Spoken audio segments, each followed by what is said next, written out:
오늘은 구호봉사 제7장 가난한 사람들 두 번째 시간입니다. 특별한 의미에서 그리스도께서는 당신의 교회의 교인들 중 가난한 사람들을 돌볼 의무를 맡기셨다. 그들은 언제나 우리와 함께 있어야 하며 주님께서는 교인들에게 그들을 돌볼 개인적 책임을 맡기셨다. 그러니까 우리 모두에게는 우리 교회 내에 있는 가난한 사람들, 우리 신자들 중에 가난한 사람들을 돌봐야 할 책임이 있다, 그렇게 이야기를 하고 있습니다. 진실한 가정의 가족들이 병자를 돌봐주고 약한 자를 도와주고 무식한 자를 가르쳐주고 경험이 없는 자들을 단련시켜주므로 서로 보호하는 것처럼 믿음의 가정에서도 가난하고 속수무책인 사람들을 돌봐줘야 한다. 여러분 한번 여러분의 가정을 생각해 보세요. 우리 아이가 아프면 그 아픈 걸 돌봐주잖아요. 또 자녀가 돈이 필요하다고 하면 또 필요한 만큼 돈을 채워주고, 그 도움이 필요한 사람들을 돕는 것이 가족들끼리는 전혀 이상할 게 없죠. 근데 우리는 이 교회에 같은 믿음을 가진 신자들을 가리켜 믿음의 가정이라고 부릅니다. 그렇다면 우리도 하나님 안에서 한 형제 자매들인데, 우리도 마땅히 우리의 형제 자매들이 가난하다면 도와줘야 하고, 병들었다면 그에 합당한 도움을 줘야 하는 것이 아니겠습니까?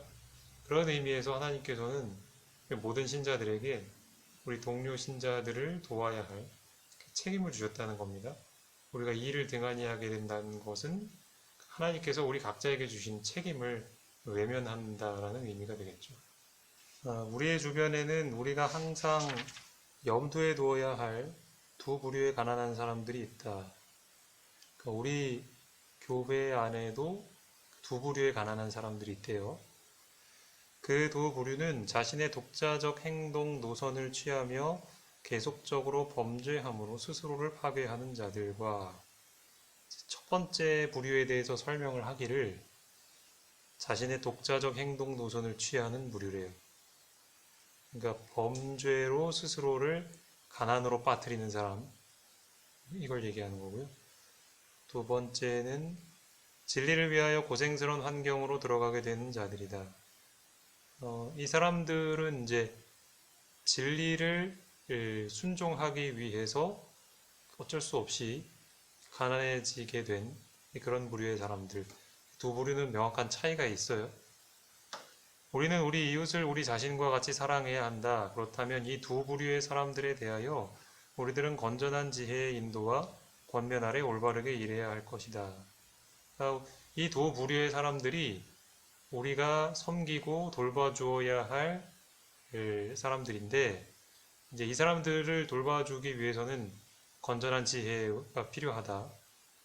이제 그 얘기를 하고 있습니다.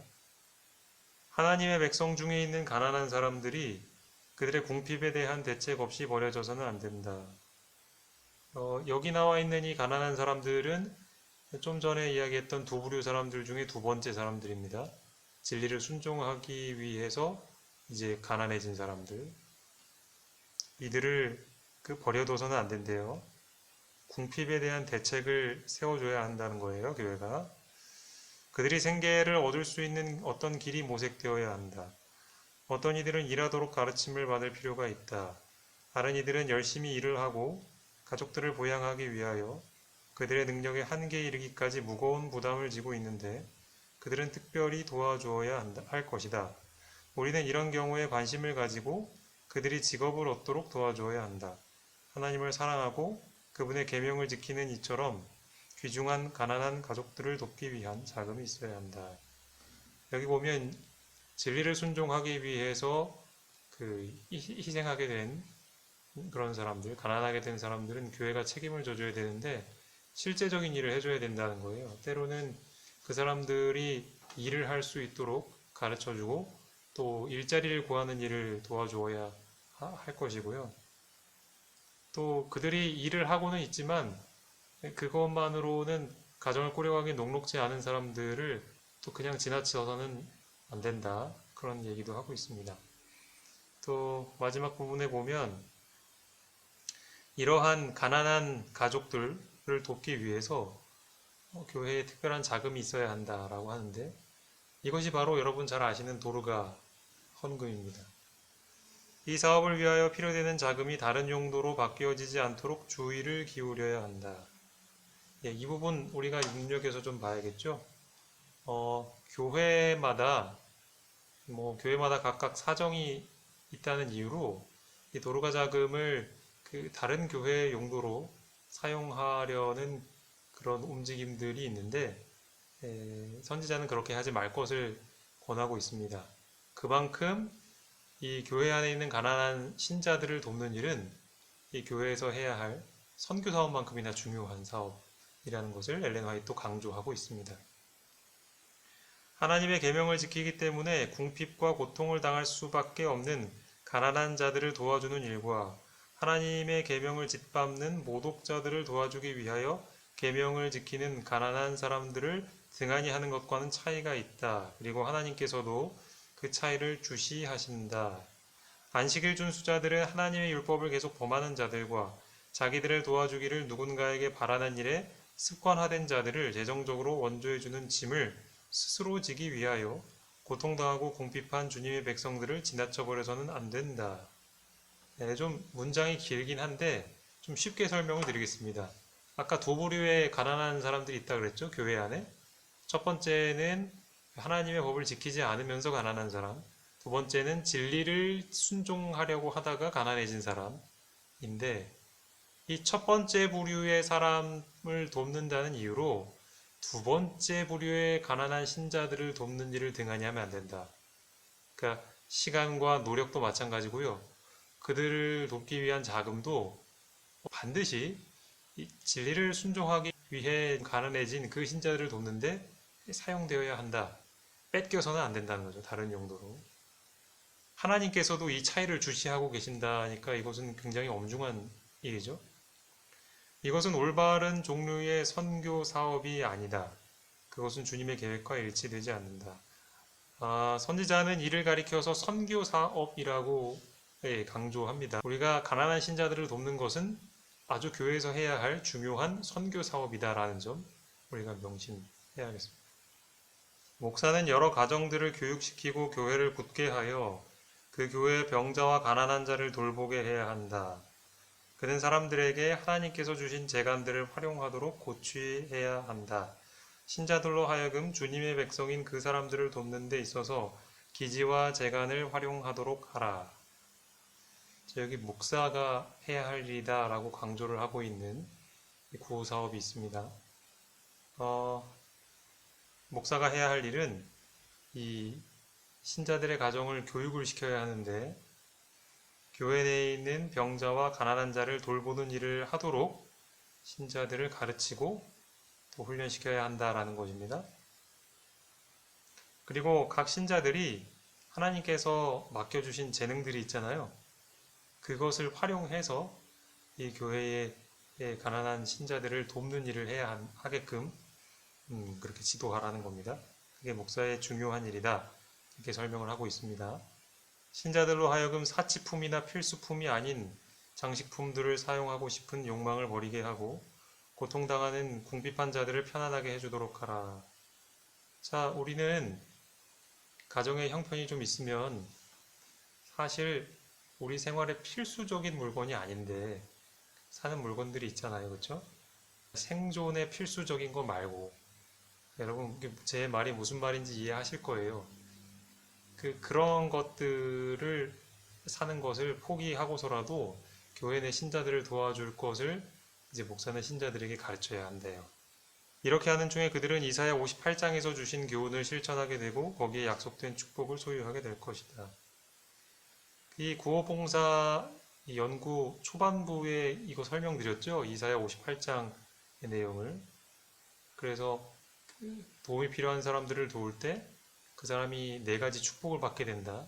궁금하시면 그때 영상을 다시 한번 확인해 보시면 됩니다. 만약 여러분들께서 우리 교회 내에 가난한 이들을 위해서 내가 꼭 반드시 없어도 되는 물건들 좀 안 사고 돈을 절약해서 아끼고 그 다음에 우리 각자에게 하나님이 주신 재능들을 활용을 해서 예를 들면 옷을 이렇게 수선한다든지 뭐 하는 그런 것도 있잖아요. 뭐 음식을 한다든지 그런 것들을 통해서 도와준다면 그 축복이 고스란히 도움을 받는 가난한 신자뿐만 아니라 그 도움을 주는 그 신자에게도 축복이 이르러 올 것이다라고 성경이 약속을 했잖아요. 그렇죠? 그것을 다시 한번 선지자는 우리에게 상기시켜주고 있습니다. 그러나 여러 해 동안 교회 앞에 비춰주신 빛은 무시당해 왔다. 고통당하는 인간을 위하여 각 교회에서 해왔어야 할 일은 이루어지지 않았다. 교인들은 주님의 말씀에 유의하지 않았다. 그러므로 그들은 복음 사업에서 얻었어야 할 경험을 빼앗겼다.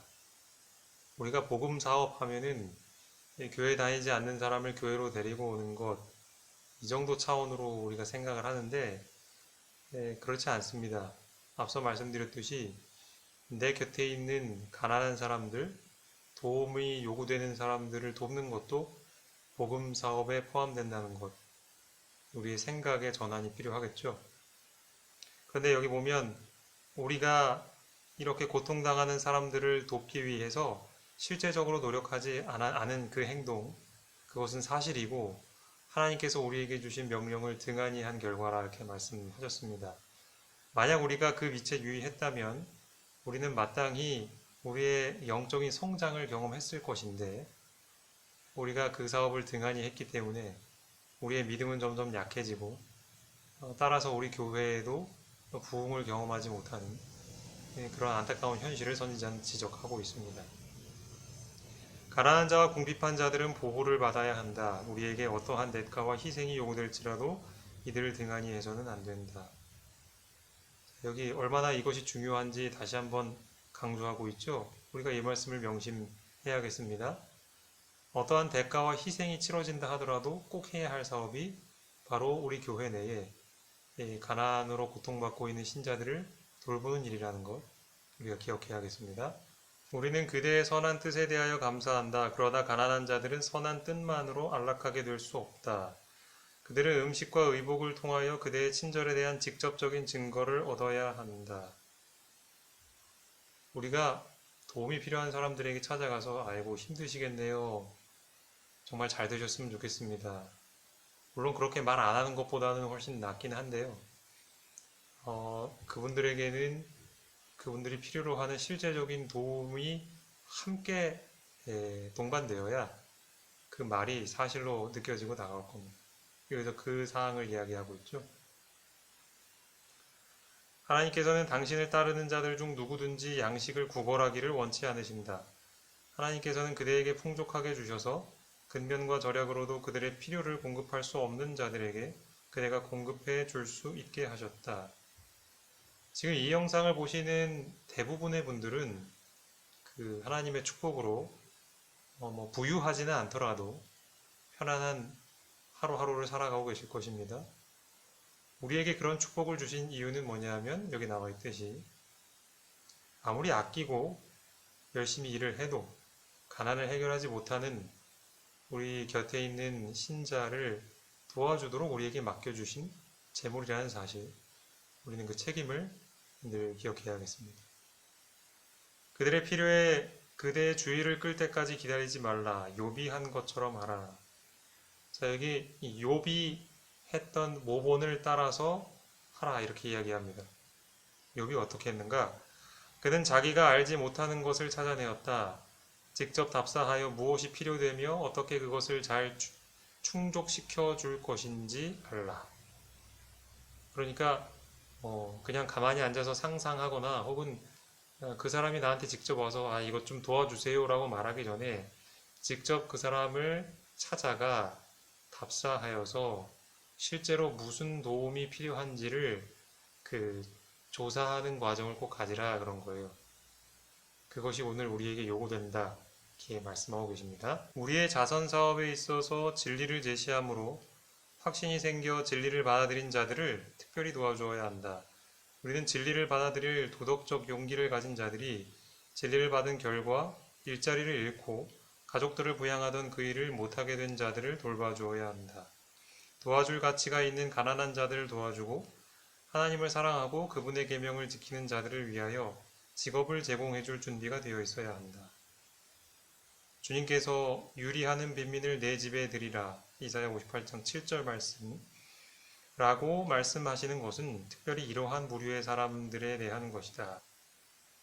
특별히 우리가 신경 써야 할 부류의 가난한 신자들은 이제 진리를 배우고, 특별히 이제 안식일 기별을 받아들이고, 안식일을 지키기 위하여 기존에 가지고 있었던 직업을 포기하고, 그래서 생계를 유지할 방도가 막막해진 그런 사람들을 도와줄 준비가 되어 있어야 한다 이야기하죠. 그리고 특별히 그들에게 직업을 제공해 줄 수 있는 준비도 교회가 해야 한다 이렇게 이야기하고 있습니다. 그러니까 우리가 해야 할 책임이 얼마나 큰 것인지 생각해 보게 되죠. 특별히 이사야 58장 7절에 있는 것처럼 유리하는 빈민을 내 집에 드리라는 것은 그저 우리 이 지역에 있는 모든 떠돌이들과 또 집이 없어서 방황하고 있는 노숙자분들을 모두 가리키는 것이 아니라 그 중에서도 먼저 이 진리를 위해서 희생하고 있는 가난한 신자들을 살피라는 의미라는 것 우리가 또 기억해야겠습니다. 하나님께서는 우리 형제들에게 이 기별을 받아들이는 모든 가난한 가족들에 대한 책임을 지라고 요구하시지는 않으십니다. 이 글은 이제 방금 우리가 살펴봤던 내용과 약간 좀 반대되는 것 같은 내용입니다. 하지만 우리가 주의 깊게 잘 들으면 그렇지 않다라는 것을 알 수 있습니다. 만일 그들이 그렇게 할 것 같으면 목사들이 새 지역으로 들어가기를 중단하지 않으면 안 된다. 왜냐하면 자금이 고갈될 것이기 때문이다. 제가 안식일 설교 때 예전에 몇 번 설명드린 것 같습니다. 사실 재림교회 초창기 역사에서 목회자의 역할은 지금처럼 한 교회에 정착하여서 그 교회의 양무리를 지도하는 것이 아니라 새로운 지역, 다시 말해 교회가 세워져 있지 않은 미개척지에 들어가서 교회를 개척하는 것이 목회자의 역할이었습니다. 교회를 구성하고 있는 그 교인들은 이제 그들이 드리는 헌금을 통해서 그러니까 개척하는 그 목회자를 후원하는 거죠. 근데 만약에 그 교회가 새로운 신자들의 가난함을 해결한다고 그 돈을 다 써버리면 새로운 개척지에 선교할 선교사 혹은 목회자가 파송될 수가 없는 당연한 결과가 되는 것이죠. 이것은 하나님께서도 원치 않으시는 것입니다. 많은 사람들은 근면과 절약의 정신이 부족하기 때문에 가난하다. 그러니까 그들은 돈을 올바로 사용할 줄 모른다. 만일 그들을 도와주게 되면 그들은 손해를 보게 될 것이다. 어떤 사람들은 언제나 가난할 것이다. 이 사람에게 금전적으로나 다른 방법으로나 도움을 주었을 때 과연 그것이 그 사람을 살릴 수 있는 길인가? 아니면 정말 밑빠진 독에 물 붓기처럼 교회의 돈은 다 소진하면서도 이 사람이 가난해서 영영 헤어나오지 못할 부류의 사람인가를 우리는 이제 잘 판단하고 도와줘야 하는 것이죠. 어떤 사람들은 극기하고 절약할 줄을 전혀 모르며 빚에서 벗어나고 미국에 있을 어려운 때를 위하여 대비할 줄을 모른다. 만일 교회가 그런 사람들을 스스로의 재원에 의존하도록 버려두는 대신에 도와준다면 결국 그들을 해치게 될 것이다. 왜냐하면 그들은 교회를 바라보고 교회에서 도움을 받기를 기대하며 그들이 도움을 잘 받으면 극기와 절약을 실천하지 않기 때문이다. 만일 그들이 매번 도움을 받지 못하면 그들은 사단의 시험을 받는다. 그리하여 그들은 형제들이 그들에 대한 모든 의무를 이행하지 못할까 두려워하면서 형제들을 질투하게 되고 매우 철저하게 따지게 된다. 그들은 주님께 속한 가난한 자들이 아니다. 그러니까 무조건 우리가 동정심을 가지고 모든 가난한 신자들을 도와주는 것이 능사가 아닙니다. 분별해야 합니다. 그 중에 우리가 계속 지속적으로 교회가 도움을 주었을 때 마치 그것을 당연한 것처럼 여기고 혹은 그 지속되는 도움을 의존하게 되면 그 사람들은 자신들의 가난의 원인을 찾아서 해결하려는 노력을 하지 않아요. 예를 들어 돈을 절약해서 쓰면은 생계를 유지할 수 있을 법한 사람인데도 교회에서 주는 지속적인 도움 때문에 그것을 절약할 생각을 하지 않을 수 있다는 거죠. 과연 그것이 교회가 그를 돕는 일인가? 그렇지 않죠. 그리고 그것은 교회에도 유익이 되지 않죠. 아까 말씀드린 것처럼 선교에 투자할 수 있는 힘을 이제 약하게 하는 것이니까요. 그리고 엘렌 화이트는 그들을 향하여서 그들은 하나님께 속하는 가난한 자들이 아니라고 그렇게 강하게 이야기하고 있습니다. 지혜가 필요하고 균형이 필요합니다. 그러한 사람들에게 우리가 어떻게 대처해야 할 것이냐? 그들에게 유익한 충고를 해주고 그 다음에는 생애의 싸움을 싸워나가도록 그들을 버려두라. 그렇죠? 우리가 권면을 해줘야겠죠? 지금 당신의 가난의 원인이 무엇인지를 이제 온유하고 친절하게 설명해주고 그리고 그것을 해결하려면 어떻게 해야 할지도 가르쳐주고 그렇지만 그 사람이 노력하면서 고치는지를 잘 확인하면서 그렇지 않다면 우리는 그에게 뭔가 물질적으로 도움을 주는 것을 잠시 멈추고 그 사람이 그 스스로 그 문제를 해결하도록 하는 것이 그를 돕는 일이고 교회를 돕는 일이라는 것 우리가 좀 생각해야 하겠습니다. 오늘은 특별히 교회 내에 있는 가난한 신자들에 대한 우리의 책임에 대해서 생각해 보았습니다. 하나님께서는 마치 우리가 우리의 가족들을 챙기듯이 병들고 가난한 우리의 믿음의 형제들, 자매들을 돌보아야 하는 것이라고 우리에게 책임으로 맡겨주셨다는 것, 그것을 우리가 좀 엄숙하게 생각을 해야겠고요. 또한 지금 마지막에 살펴본 것처럼 우리는 하나님께서 주시는 지혜로 과연 그 사람과 교회에 유익한 것이 무엇인가를 잘 따져야 하겠습니다. 그 사람이 왜 가난해졌는지 원인을 분석해주고 또 그 문제를 스스로 해결할 수 있도록 가르쳐주고 그리고 해결이 될 때까지 잠시 이 도움을 주는 일을 멈추는 그런 것이야말로 그 당사자와 또 교회에 유익을 주는 방법이다. 이런 것들을 이렇게 생각해 봤고요. 또 아까 중간에 또 그런 얘기도 있었죠. 우리가 말로서만 도움을 줄 것이 아니라 실제적인 도움으로 우리 각자에게 하나님께서 주신 재능들을 활용해서 그 사람을 도울 수 있는 노력을 해야 한다. 그것이 우리 개인적인 책임이라고 얘기했습니다. 그렇기 때문에 이 영상을 보시는 우리 천안교회 교우 여러분들도 이것은 비단 어떤 목사님이나 혹은 직원 몇몇이 해야 할 일이 아니라 내가 솔선수범하여서 나에게 주신 그 재능과 금전을 가지고 또 금전을 잘 절약하여서 다른 사람을 돕는 일에 사용한다면 하나님께서 기뻐하시고 또한 그 일을 하시는 분들이 축복을 받게 되실 것이고 이 교회도 부흥이라는 축복을 경험하게 될 것이라는 점 우리가 잊지 않았으면 좋겠습니다. 잠시 기도하겠습니다. 살아계신 아버지 하나님, 이 시대는 참 고통이 많은 시대이고 가난한 이들이 많은 시대입니다. 여러 가지 이유로 고통받고 있는 그런 사람들이 우리 교회 내에도 있음을 우리도 보게 됩니다. 하나님께서는 특별히 많은 사람들 중에서 그러한 신자들을 돌보는 일을 가장 우선시하라고 우리에게 말씀해 주셨습니다. 그것이 우리 신자 개개인에게 주신 중요한 책임이라고 말씀해 주셨고 또 교회가 해야 할 중요한 선교 사업의 일부라고 말씀해 주셨습니다.